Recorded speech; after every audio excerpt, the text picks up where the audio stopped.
Gaza পুনর্গঠনে $53 billion 5 বছর মেয়াদী পরিকল্পনায় একমত হয়েছেন আরব নেতারা।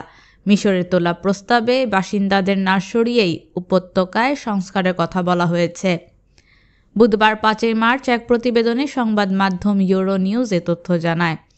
প্রতিবেদনে বলা হয়, মার্কিন প্রেসিডেন্ট ডোনাল্ড ট্রাম্পের ফিলিস্তিনিদের বাস্তুচ্যুত করে ক্লিন গাজা মিশনের বিপরীতে এমন পদক্ষেপ নিয়েছেন আরব নেতারা। আগামী শুক্রবার 7 মার্চ জেদ্দায় ইসলামী সহযোগিতা সংস্থা ওআইসির সম্মেলনে প্রস্তাবটি অনুমোদনের জন্য উত্থাপন করবেন মিশরের পররাষ্ট্রমন্ত্রী বদর আবদেলত্তা। এদিকে হোয়াইট হাউস জানায়, আরব দেশগুলোর প্রস্তাবকে স্বাগত জানিয়েছেন প্রেসিডেন্ট ডোনাল্ড ট্রাম্প, তবে এরই মধ্যে ইসরায়েল প্রস্তাবের বিরোধিতা করছে।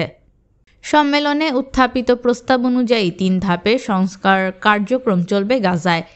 এছাড়াও সার্বিক তত্ত্বাবধায়ন ও পরিচালনায় ফিলিস্তিনি কর্তৃপক্ষের পক্ষ থেকে গঠন করা হবে বিশেষ কমিটি।